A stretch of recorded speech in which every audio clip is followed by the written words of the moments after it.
We have the abductor machine. This is a great exercise for working the side of the glutes, good for building the glute width, but also great for adding stability to your body, being able to resist against trips and falls and be able to move laterally.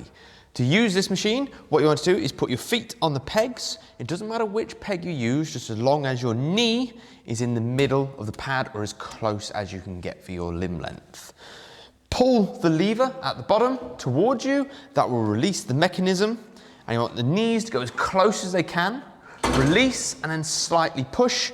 That will lock the mechanism in place. Set your weight using the pins.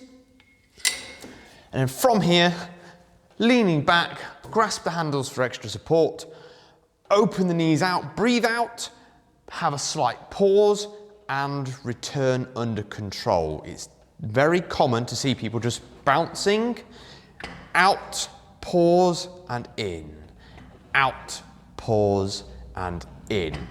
Now, this part of the body does suit higher rep ranges, so I would suggest going 10 to 15 reps. However, use whichever rep range has been prescribed in your program.